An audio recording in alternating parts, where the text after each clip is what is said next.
Hello and welcome to IAedChat Live. We are bringing you the latest educational news each month, and we are so pleased to be able to connect with you tonight.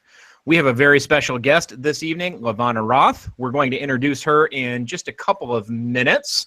Tonight's chat will feature a live video stream, and we'll be taking questions from our audience members. If you do have questions, please submit them via our hashtag on Twitter, which is hashtag IAedChat. We will be monitoring this feed, and don't hesitate to share your thoughts, ask your questions, and we will make sure we get them asked for LaVonna. So I'm going to start out and introduce myself. My name is Dan Butler. I am an elementary school principal at Epworth Elementary School in the Western Dubuque School District. I'm going to kick it over to my man, Colin. Hi, everybody. I am the current Dean of Students and also this year getting the tag of Interim Associate Principal at Bettendorf High School on the east side of the state of Iowa. Super excited tonight to hear from LaVonna and also about tonight's chat. So I will pass it off to Andrea. Hey, everybody. I'm really excited about the chat tonight. My name is Andrea Townsley. I am the Curriculum PD Leader and Instructional Coach at Benton Community Schools in Eastern Iowa. So I have a short bio to welcome our guest, LaVonna Roth, tonight. So I grabbed this off of her website, which we will tell you guys about later. Highly energetic and dynamic LaVonna Roth is an internationally recognized keynote speaker, consultant, and author. Bridging how the brain learns and thinks with people's incredible intrinsic skills and talents, or how they shine, is her deep passion. Her goal is to help individuals become confident in who they are and for them to use that aptitude in making a difference within their communities. Over 25,000 educators, students, and organizations have benefited from LaVonna's wealth of practical, applicable, and down-to-earth strategies and insight to the most common and frustrating educational and behavioral issues. These effective strategies are a direct result from years of research, as well as firsthand classroom consulting and life experiences. LaVonna is the best-selling author of Brain-Powered Strategies to Engage All Learners and the 7-book series Brain-Powered Lessons to Engage All Learners. As an educator of 10 years, LaVonna was recognized at state and local levels for her teaching success. She credits the amazing teachers she taught with and who are role models for her achievements. Welcome tonight, LaVonna. Thank you. Hi, everybody. Hi, LaVonna. Well, again, thanks for joining us. Oh, sorry, I think I'm muted. You're good. You're good, man. We can hear you. Oh, I'm sorry. Okay. Whoops. I was going back to turning it back on. So thanks again, LaVonna, for joining us. I had the opportunity to start us off tonight with our first question. Talk to us about your background in education and what has brought you with us today. Oh, wow. So just in education, because otherwise it's going to be a really long one if not. So, no. You know, it's one of those that when I went to college, I thought I wanted to go into psychology. And then the more I got into Freud and Pavlov, I was like, okay, this is good stuff, but I want to know, what do I do with this? Like, show me the applicability of it. And my GPA reflected that it was not what I wanted. And I started thinking about how I'd had multiple jobs and they all encountered somebody that was deaf. And I thought, why can we not communicate? Like, this drives me crazy, because I would write everything down. So conversation, back and forth, writing. Or when I worked at McDonald's, I would have to show a picture to someone who was deaf, and they would point to the picture and the size and all that. And when I was frustrated with having chosen psychology and the lack of applicability that I was seeing, I started going through the catalog, and I came across teaching the hearing impaired, deaf education. And I went, oh my goodness, I can learn sign language, and maybe I want to work with kids. And what I didn't realize is that unleashed a complete passion within me. And I found exactly where my heart was. And that led to teaching 5 years in Ohio, to 5 years in Florida, to now, like Andrea read, you know, just going out and working to help teachers be the best that they can be and bring them different ideas from around the world, plus my own original ideas. And it's just been a complete blast. I never ever saw this coming. I was getting ready to interview as an assistant principal, and the path kind of switched me in a different direction, and it's been amazing, amazing. Awesome. Thanks for that. So we know, and our followers know, that you spend quite a bit of time presenting at a variety of educational conferences across the globe. Talk to us about your passions and your choice of content that you talk about. I don't know if you guys have ever taken that strengths assessment, but my number one is learner. And that is so true, because I will scoop up anything and I want to talk about everything. But I would say what really excites me the most and can get my conversation going is when we talk about students and we talk about culture and mindsets, and really what is it that our students need to make a difference in our community and world. And so once you start talking about personal growth and development and giving people, especially students, but giving people in general the skill set and the hope and the desire that they can achieve, that's when, look out. I can go on and on for hours. So presenting at conferences, a lot of it has been on brain research with how does the brain learn, and that's what my books are based on. But it also has to do with a lot with mindsets and cultural growth. And sometimes, I find it interesting because people are like, oh, that's the warm and fuzzy. And it is, to me, the foundation of everything. When you have that excitement and that understanding of confidence, that's where things really begin to flourish. So anything that's centered around that. But when it comes to reading topics or going to conferences myself and attending other sessions, I like to dive into things that even are of not interest to me, because it always gives me a different perspective or an aha, an insight that I really, really value. So it's been good. I love what you said about the foundational skills and, that proper mindset, building the confidence within students or whatever that happens to be. That is the foundation. And when you have those things, all of the other stuff kind of takes care of itself. That's really within my core. And I'm glad that you mentioned that, because I feel the same way. Yes. No, that's something that I truly believe we need to work on more in schools, is building that confidence, and we do that through a variety of ways. But confidence, I can reflect back on my own life. And when I do keynotes and I talk, sometimes I share my personal story, part of it, and it has a lot to do with lack of confidence. And there's a whole slew of reasons as to why.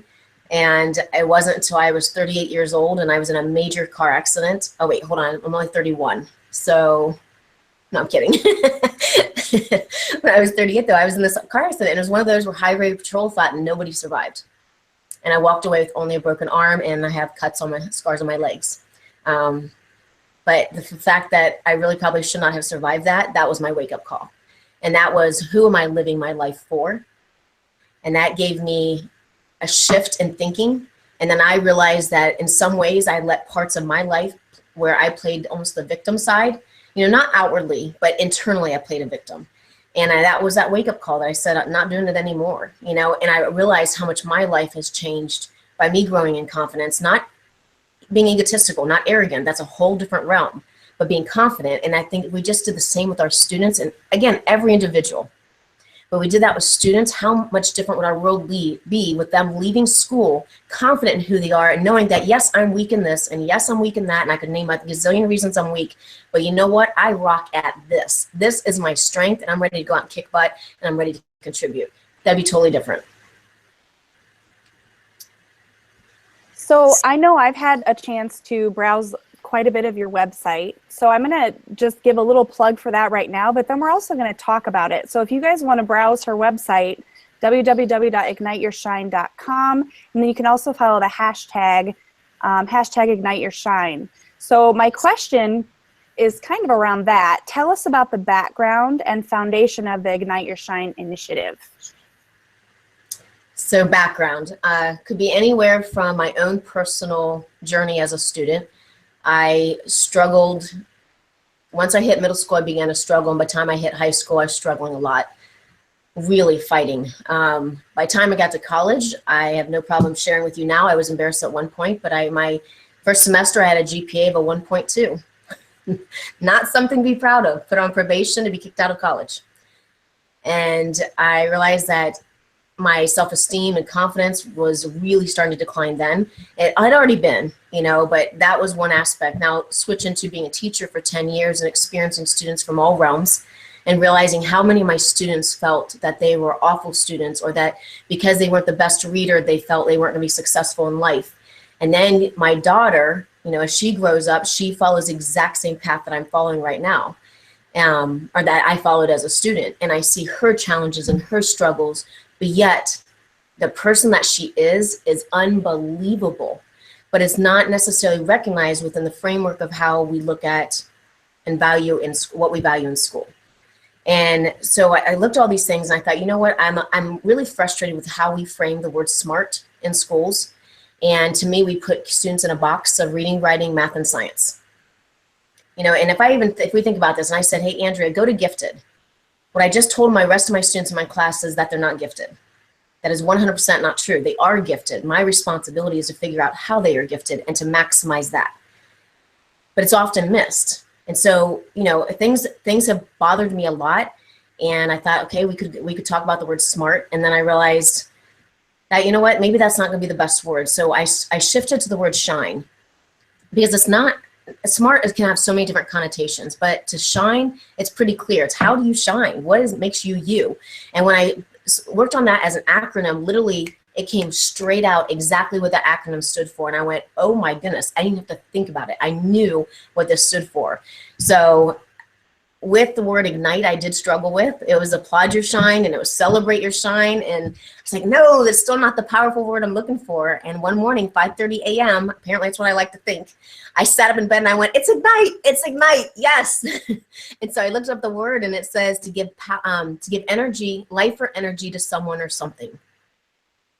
That is when I knew it was the right word, to give life or energy to someone or something. And I think we have the responsibility as humans to do that for each other. But it has to start with us and how we shine too. And that's how it all launched about 1.5 years ago. And I never, ever planned on the impact that it's making. To have a student in 4th grade say that who missed a lot of attendance, to say I realize now that I have a purpose in life and a reason to come to school. Wow, a 4th grader to be originally thinking, no, that's not how they felt. To I've had letters of people who have been made mistakes in their life, and it's costing them big time, financially, possibly jail time and such, and how Ignite Your Shine has made the difference to them, and that they remember that they do shine and they do have the ability to turn their life around. And it's those kinds of stories that help me, remind me that the energy and the love that goes into this is needed, and it will continue. So yeah, I hope people do visit the website and jump into the community, because I can't do this alone. This is a huge mission of really not just spreading positivity. It's beyond that. It's making a difference and truly making an impact, but it has to start with you, and that you ripple that to others.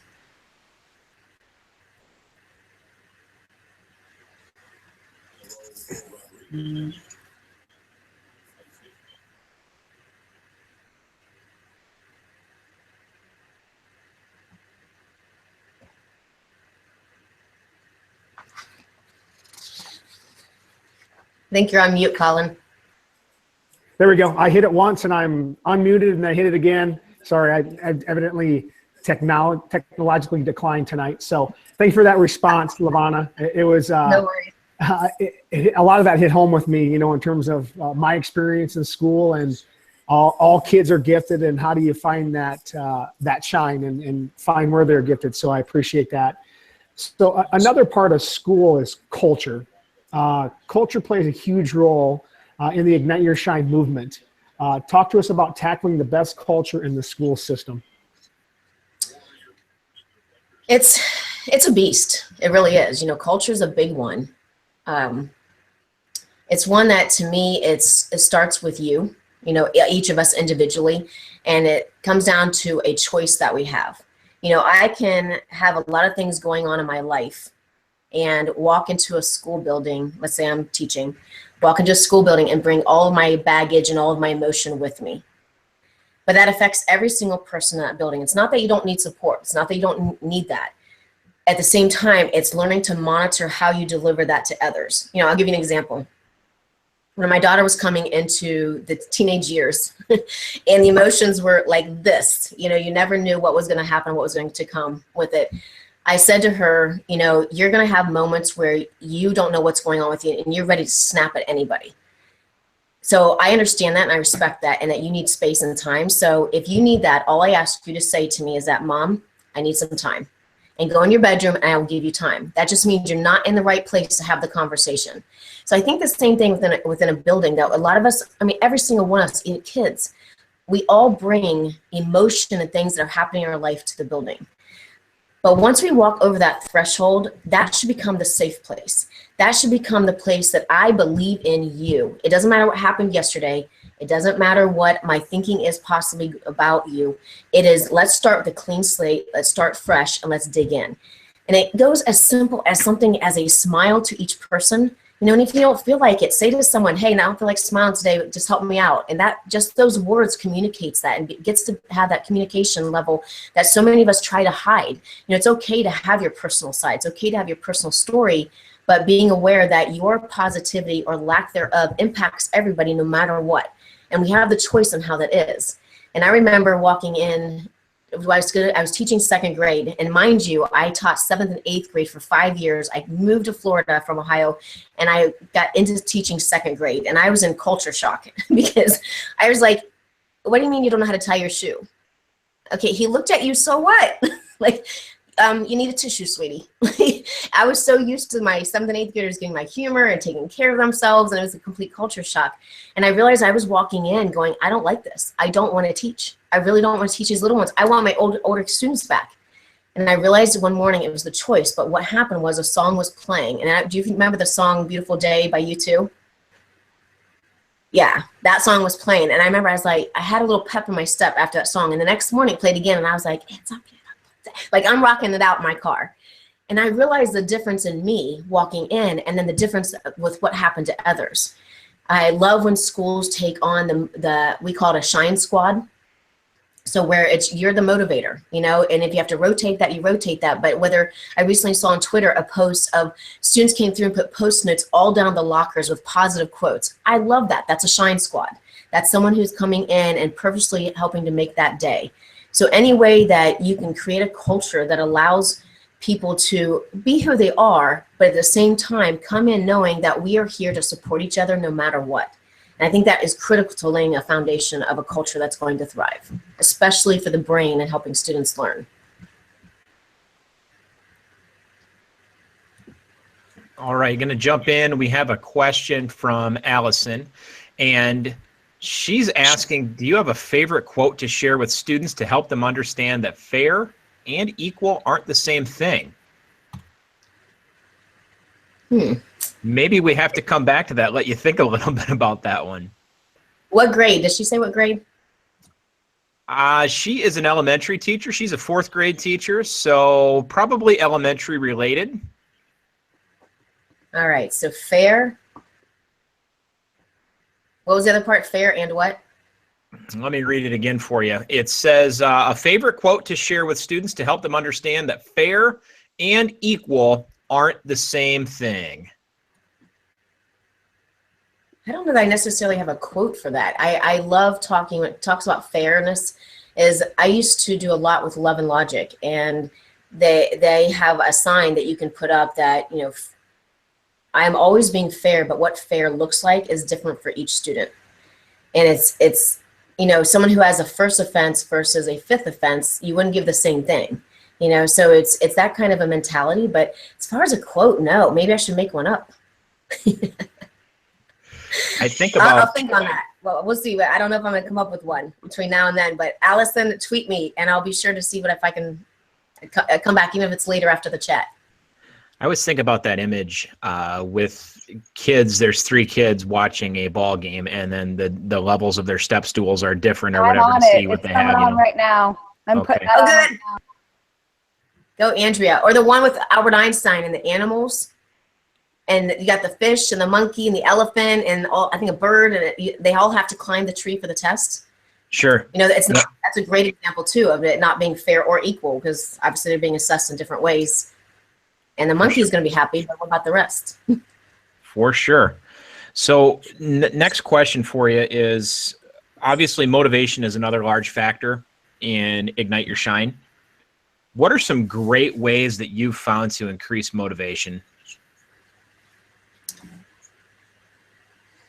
a lot of what I've mentioned before with motivation, but it comes back to me to the belief of who you are and what you want to achieve. And I think that's very difficult because it goes a lot with your why and your purpose. And with younger students, they don't always know. And even older adults, you'll hear 70-year-olds say, I don't know what I want to be when I grow up. You know, it's a difficult one. So with motivation, knowing that mistakes are mistakes, it doesn't matter what the mistake is as long as you learn from it and move forward from that. So keeping that mindset in mind and that you are going to make mistakes, it's going to happen. I love and often talk about the power of the word yet. You know, when I mention this, you know, often because I think it's something that every student, every person in general needs to realize. When we think about that phrase, I can't do this, you know, and you hear students say this, I can't do this, but that powerful word of yet. And what happens is in the brain, you create a looping pattern of I can't do this, I can't do this, I can't do this. And that's a phrase that the brain learns. So what we have to do is we have to break that pattern. So in order to do it, you have to come up with something silly. So, or something extravagant where it breaks through that thinking pattern. So let's say, for example, and this is an example I love to use, is that if I hear a student say that, I might ask them, what is it that you are struggling with? They show me, I reteach it. And then before I leave them, I say, let me hear you say, I can't do this yet. And then the students will say it. And then I'll say, okay, say it to me again. All right, awesome, say it to me again, but I want to hear more power on that word yet. Give it to me. They're like, I can't do this yet. I'm like, yeah, say it 2 more times. And they're like, seriously, lady? But that's what I want. I want that kind of reaction because the point where they're like, okay, my teacher has lost it. She's loco or he's loco because he wants me to repeat this 1,000 times. Yeah. And I'm going to say, before I go, I want you to say it to me again. And why I do that is because the next time that they're having this thought, I can't do this yet, we've created a new looping pattern within the brain. So that creates a new trigger that now I can't do this yet. And that really starts that belief. And it was kind of crazy. I was in Ohio, as a matter of fact, where I'm from. And I was sitting in a coffee shop and 2 girls, high school girls, were studying for their semester exam. And I was eavesdropping because they were talking pretty loud and it was about math. And I get hives when it comes to math. Now I love to teach it because I love teaching kids who struggled like I did.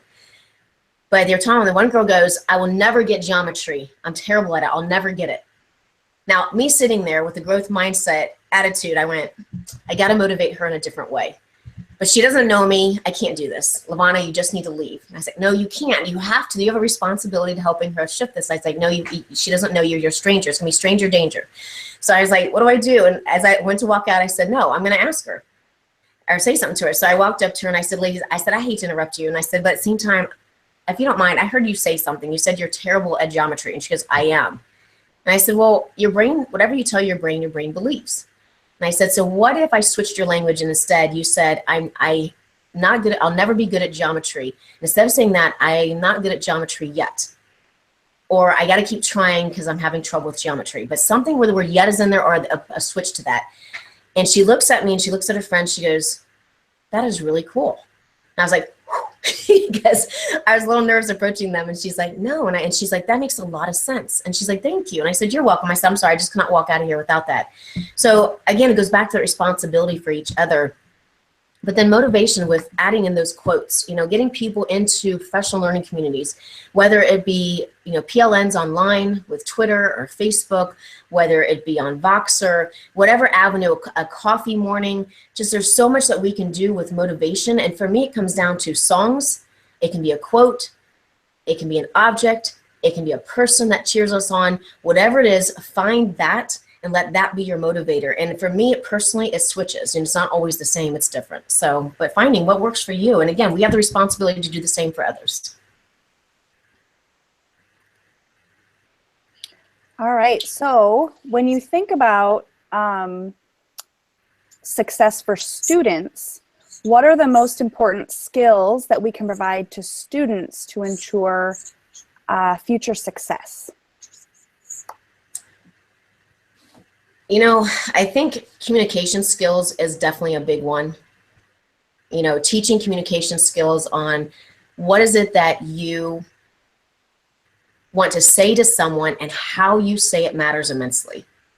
You know, I have someone that I personally coach with this, and it's something I'm always working on too. Like sometimes I'll say something, I'm like, why did I say it that way? You know, because there's so many things that we can say and have a conversation with people that can be misconstrued or it can be said where the words have a harshness to them.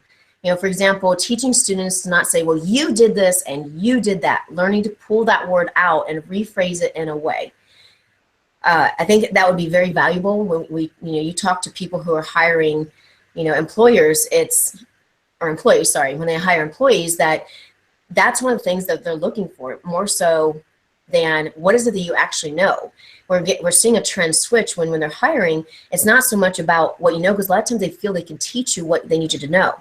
But to know some of these other interpersonal skills and intrapersonal skills, that's a lot harder. So some of those compassions that we have, teaching empathy. If you've ever looked at Paul Ekman's work, empathy is not something that we teach. I'm sorry, it is something we teach. It's not something that's born innate within us. Compassion, it has to be taught. So remembering these kinds of things when it comes to students, that they don't know this unless they've had it actually role modeled for them. And how many students may come to school that this hasn't been role modeled for? So communication skills is a big one. I would love, love, love to see more business and entrepreneurial skills put in there. I sat with 7 seniors a couple weeks ago, and they were graduating in 3 weeks from that time point. And I asked them, I said, guys, I said, what is it that you learned in school that you feel wasn't useful to you? And of course, one of the actual ones was geometry. And I said, well, why do you think geometry wasn't useful to you? And they said, because we're not going to go into anything where we'd use it. And I said, well, let's say that you didn't really know, because you've also told me that you have no clue to what you want to do. Now, I don't know about you, those of you on IAedChat here, let me just tell you, that breaks my heart, first of all, to have 7 seniors, not one, be able to tell you what they wanted to do, and they're graduating in 3 weeks. They have no idea. So I said, well, you told me that you're not sure what you want to do, so how do you know you're not going to use geometry? And they said exactly what I have been thinking for a while now, is they said, because we don't like it, why would we choose a career that we go into with that? And that's exactly part of my point with some things, is that we want kids to excel in these higher level pieces. I'm not saying geometry is not important at all, but we expect them to excel in something that they don't have an interest in. So the chances of them going into a career that actually requires that is next to none. But let's say they weren't aware and they did choose that career. Well, now they have a reason to learn it, a relevance to learn it. So chances are they will learn it at that point. So, but we pound this so much into them as a weakness that they feel that they have to know it. Now I flipped the question and I said, what do you feel that you didn't learn in school that you wish you would have?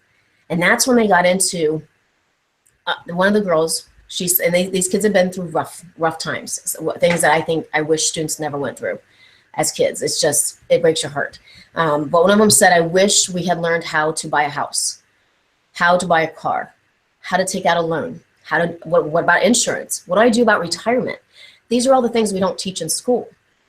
And these are some of the reasons why I think business and entrepreneurship, that can go into any avenue, whether you work for somebody or you end up working for yourself. Those are skills that are critical to be able to move forward. So I wish we just, in education, would sometimes take a step back and really look at what is it that we are teaching, how are we teaching it, and do we really need to teach that, or could we shift it to where, not talking about necessarily tracking at all, but shift it to where these are where their interests are and these are where their passions are, which by the way is the S and the H in shine. Self is strengths and using that to serve, and H is heart and passion. We put those two things together. Now watch kids skyrocket and watch them having a different approach to now when they work in groups saying, this is what I'm strong at and you're not that great at that. No big deal. I got this. Okay, but you have that because I'm weak at this. So let's make this rock. And then they have the collaboration and communication skills we talked about. Our students have much greater, to me, they have a much greater chance of being successful in life than leaving with feeling beaten down about so many things that they're not good at. I think it ties into so much what you're just saying about how we could teach kids empathy, compassion, communication, working together, all of these things, because those are such employability skills. And think about what we're doing in our lives right now. We're surrounding ourselves as we're building teams and so forth, where we might not be as strong, where that person can complement us, or we can even feed off of our strengths, or whatever the case might be. It's so huge and it's so real world that the sooner that we can do that is just critical. Because as we talked about earlier, that's foundational. Those are foundational skills that if you can get those things right, the sky's the limit. Yes. And you know, when students believe in themselves and they have that confidence level, it's amazing to watch what they'll do. I have 12 lessons and 14 videos that are being piloted just as a framework. Ignite Your Shine is not a program. It is only a framework to set the culture and get that mindset going within your school and to keep it going. And this group in New York, it's fourth graders, I believe it's on the third lesson of Ignite Your Shine, when a little girl who tends to get picked on all the time, they're out at recess, and one boy from another class who's not going through Ignite Your Shine turned to this little girl and said, you're a disgusting disease. And before the teacher even had a chance to say anything, a little girl who normally does not stand up for others because she's more on the quiet side, stepped in front of her. The class came up. Some of them came up behind her and said, no, she doesn't. She's shine-tastic. She shines. And she said, LaVonna, you should have seen her face light up, this little girl's face light up, and for the first time she had classmates sticking up for her. That is what it's about. And now you take that into a workforce, or you take that into our world in the future. That's what we need more of, is that we're all in this fight together. So we need to learn to stick up for each other. It doesn't mean we always agree, but we learn to stick together and to build, again, that confidence level. And I love how you kind of brought that all together, Dan. It's all these little components, but they all matter. I mean, even one out in Silicon Valley, there are some companies who are hiring students straight out of high school for $125,000, and they're starting them at that rate to not go to college, because they don't want them trained in a certain thinking. So we could add creativity to that list, by the way, as a critical piece. So we have a question from the audience. We have Elizabeth says, and I think you talked a little bit about this just now, about the lessons, but maybe you can tell us more. How can teachers launch Shine in their classrooms? So like I said, there's a framework for it. It doesn't have to be that framework, but do you mind if I take a moment to share you what the components mean? Is that okay? Okay, because that might help set it a little bit, to get your head thinking in that direction. So yeah, absolutely. Okay, so S I mentioned briefly, so I'll share with you again. S is all about self, right? And there's two components under it. It is strengths. What are your gifts, your skills, your talents, and focusing on what those strengths are. But the second part of that is the word serve.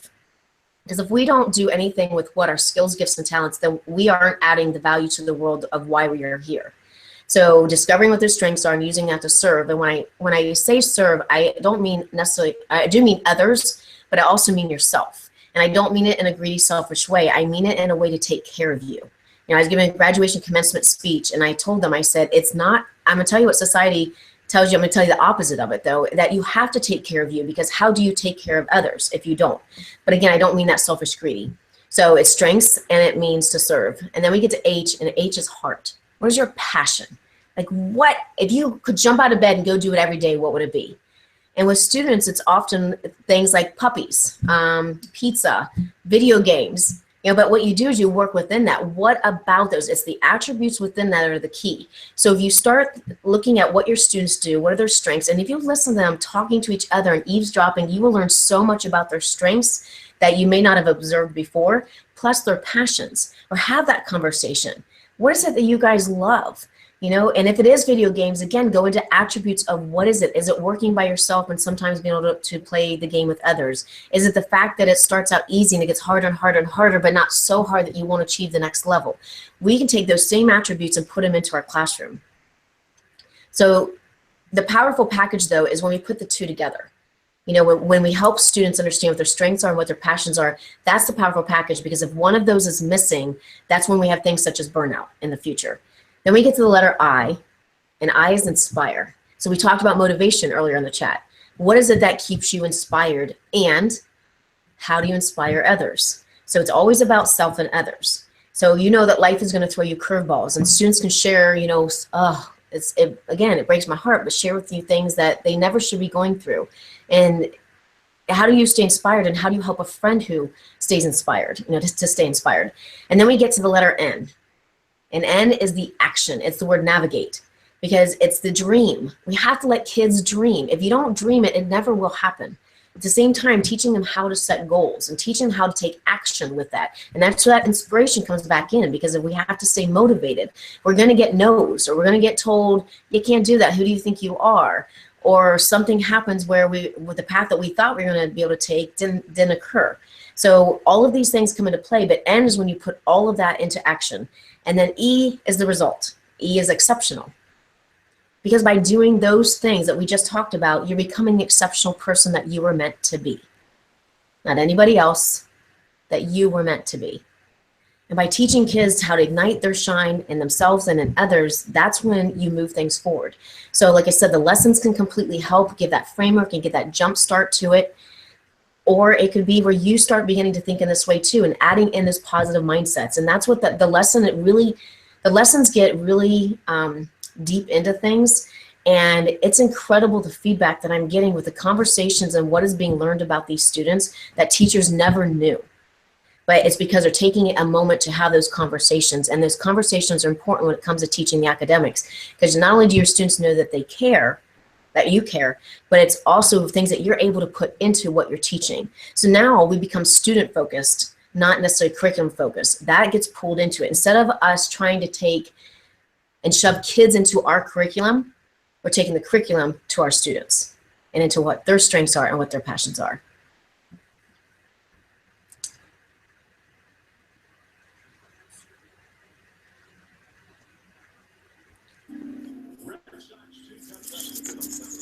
Thank you again, LaVonna, for those answers.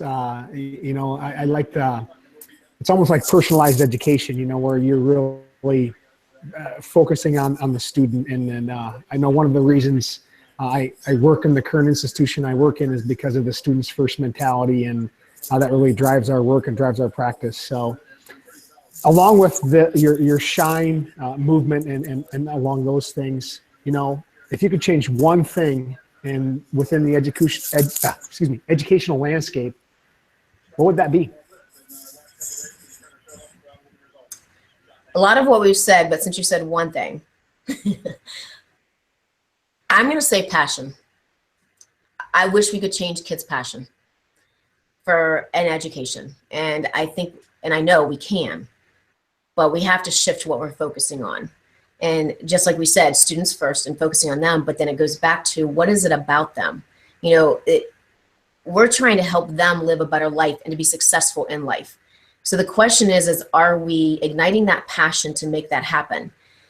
And when kids are passionate about the learning and they feel engaged, which is what my books are on, is engaging students and how to align it with how the brain learns and the different components that we have and demands in education to be able to put that together to help them be successful. The problem is I'm not seeing that often places. You know, and it's no bad reflection on teachers. Teachers are doing the best that they can, and they have so many demands, and they are exhausted. They deserve, you know what, they deserve like 8 months off. They really do. You know, but the reality of it is it's not. And teachers give so much from all throughout nighttime. I mean, a lot of them aren't even sleeping. I mean, we could go just talk all about that. But it's passion, and it's passion not with just students, but with teachers too. Because of the demands and the burnout, they are so tired. And they're coming in running on exhaust fumes. And so, you know, I've been talking a lot about students and shine, but teachers, those of you listening, you really need to take care of you too. And you need to find your shine. And you need to draw the line in the sand, because you have such a passion for what you do that it can come at a fault. And it's where you work all day, 8 hours, bringing home that 500-pound bags of resources because you had a plan that night, and the 500-pound bag of papers to grade, and you're dragging out to your car with an entire night of planning ahead. And then you got family possibly to take care of, and you got other personal things to take care of. It's a lot. So finding that balance so that, yes, your passion is reignited if you've lost some of it. And if it's too gone, time to step out, because you get one life. And you never want to make that negative impact on students. But if your passion is still there, where are you going to draw that line in the sand, and how are you going to ignite that in students? Because that's the critical piece. Sometimes when we fight and we get these power struggles with kids or these behaviors, it's because they don't really know the passion themselves. If they're excited to come to school and excited about what they're about to learn, you don't have the behaviors unless they're over the top excited. You know, so I would really love to see the change with passion. And that's just because you said one thing, Colin. we can make this list 100. No, we're doing a great job in education. We just have some changes to keep striving for sure. It's an awesome response. You know, when you were talking about teachers taking care of themselves and, you know, maybe getting themselves burned out and that kind of thing, I think of a quote from John Gordon, and he wrote The Energy Bus, that, you know, we don't get burned out by doing what we do. We get burned out by forgetting why we do it. And I think that's critical. We get in that rut as teachers, as educators, as principals, as whomever, and forgetting our why and why we got into this game. And it's easy to do with the demands that are placed on us. And we always have to remember that why. Why did we get into this thing? So Definitely. with that, I name dropped one author. We're going to ask you, what are your go-to resources, books that continue to push your thinking and allow you to improve? You know, it kind of goes back to, I was mentioning earlier, I'm dabbling in a lot. You know, I will even pick up a magazine on, what's one I picked up and I'm like, why am I even looking at this? I don't remember what it was, but let's say it was on cottages, you know, and I don't have any possibility that I can think of moving into a cottage. But I pick those kinds of different magazines up that I normally wouldn't look at, just to broaden my horizon and to allow that opportunity to be able to look through things. So I will tell you that there are two books that have made a really big impact on me. One of them is, and I believe every single person should read this book. I mean, literally every human on this earth, I believe, should read this book. And it's called Leadership and Self-Deception by the Arbinger Institute. I think it's Arbinger, I think it's how you say it. But Leadership and Self-Deception, it has completely shifted a lot of my thinking and how I view things, and with reactions to people. You partner that with Rising Strong, which I know is a very popular book and often mentioned, but Brene Brown wrote Rising Strong. And both of those books have really gotten me to take a step back with, I'm already very compassionate and empathetic, it's almost to a fault. But it's one of those that it's helped me realize that we often make up stories in our head, you know, about why somebody did something. Or if somebody doesn't answer us back, we think, oh, they're mad at us. We automatically make up this whole story. And the truth of it is, we really don't know the story. We really don't know why they did that. But we bring our own beliefs in all that we do, and we bring our own stories, and we create stories about others that, again, we don't necessarily know. And the one with Leadership and Self-Deception really walks you through it's meant for a company background, like what happens within a company and the culture of the company and why it shifts and why certain people get removed from the company because of the lack of insight and understanding with how they are, what they see happens and how they drive the culture forward or the lack thereof. It becomes almost a toxic environment. So they share with them this whole training and viewpoint to be able to look at, and there's 4 boxes that they take people through on what they see and how they react. That is just mind-blowing, insightful. And it also relays into marriages. It relays into relationships with students and with friends. A really big eye-opener. And then you marry that with Brene Brown's Rising Strong, and those two I love. And then I'm sure this is always mentioned, but Start With Why. And Dan, that's a favorite of mine, Simon Sinek, because that's exactly it. It's when we lose our why, we lose our passion. You know, and so going back into that and finding ways to remember your why. So even that's what, to me, why, again, it's important for educators and administrators. You have just as many demands, if not more. In general, it's everything is on your shoulders as an administrator. Everything is your responsibility that happens within a building. So remembering the why on those day-to-day moments, because you know, there's a lot of negativity that we can focus on. As a matter of fact, I had lunch today with a friend of mine that I haven't seen in a while, but she is director on a news station. And she was telling me that she hears negative after negative after negative. And she goes, it's so nice, LaVonna, to hear some positiveness. And I think that's true with all of us, because it's easy to focus on the negative and forget how incredible our world really is. Great resources shared. Thank you so much for that. I was able to catch some of them. So if you missed some of those resources, find them on our hashtag. So we're talking about what things can be done in the classroom to ignite shine within teachers and within students. But what are some things that families can do to ignite their shine within their children? Yeah, I just spoke at a parent conference on Ignite Your Shine, and it was great to have a chance to connect with parents and those that are responsible for children in general and creating families, because there's so much that can happen at home. You know, it's those conversations and taking the the time to be able to connect. And so one of the lessons that I have, for example, is they are to interview some people about what are their passions and what are their interests, and to also talk to them about their strengths. And what great family conversations to have, you know, to learn about each other, to sit at the dinner table, which, oh my goodness, wait, what? You know, that concept is often gone from homes. But if life is that busy and you can't do it that often, at least once a week, you know, whether it's Sundays, whether it's Wednesdays, whatever it is, find a time to sit together and just have conversations like, okay, what did you find that you were strong at? What is something that excited you from today, or that you wish we could go do, and why? And have some of those conversations. My daughter, it's actually sitting over here, we have a bucket list, and it's literally a bucket, and then there are little slips of papers of all the things that we want to do. And we can continue to add to that, and then we pull them out, and our goal is to go out and do them. And as she's getting ready to graduate from high school, which I'm like, we have a lot to do yet. So, but that's okay. Are you having those conversations, you know? And I think that sometimes we get so caught up in life and being so busy that we keep thinking, I got to run you here and I got to run you there, and we've got to do this, but now I have to handle that. And we're not taking the time to truly sit down and have those conversations. And for me, I found as my daughter's gotten older that having conversations in the car or sitting at Starbucks and having a conversation is one of the best ways. It's that relaxed environment. Or we go to a park that's not too far from here and we walk, you know, and just be out in nature and have an opportunity to just have some conversations about what about life, and some of those deep questions, you know, what if this was happening, or why do we think this was this way? And I think it's just so important to go back to, actually, I guess it's just conversations. Take the time for each other and value each other in that way. So, yeah.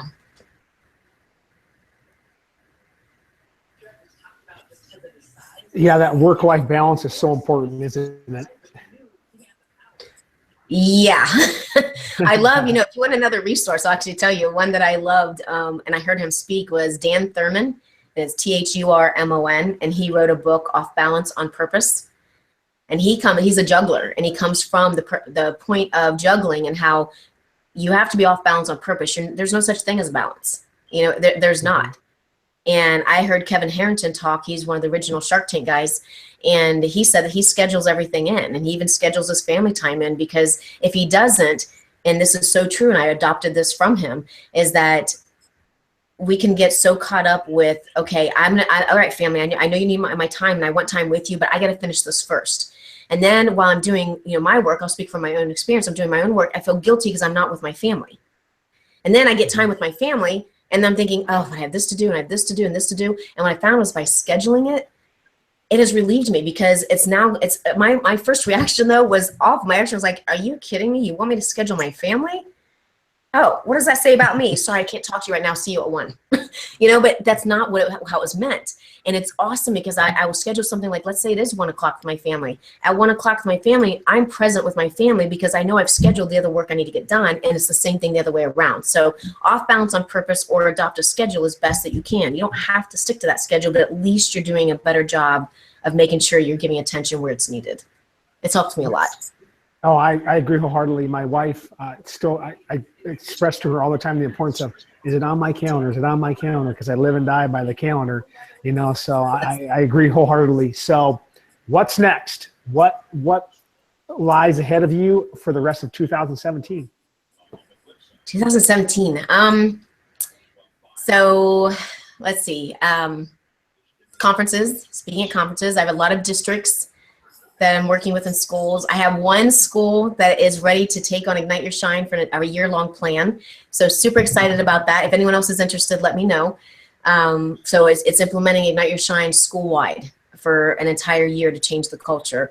And so there's that. And what else? I'm going to hold my first live event. So excited and nervous about this, but November 10th to the 12th, where people can come and really spend 2.5 days of digging into Ignite Your Shine. And we're going to do some really crazy, fun, off-the-wall things that are within people's comfort zone, but also might be stretching them out of their comfort zone, but really digging into Ignite Your Shine. And my goal is that they go back and it makes a difference in their life. And if they're an educator, it makes a difference with those that they work with and their students. And yeah, they're the lessons. And yeah, if you could see my board over here, yeah, there's quite the list. If anyone has millions of dollars, let me know, because I got some things for it. Well, perfect. Thank you. So I'm going to kind of wrap things up with resources, but we're going to give you a chance to talk about to speak about a closing message. So think about that here in a minute.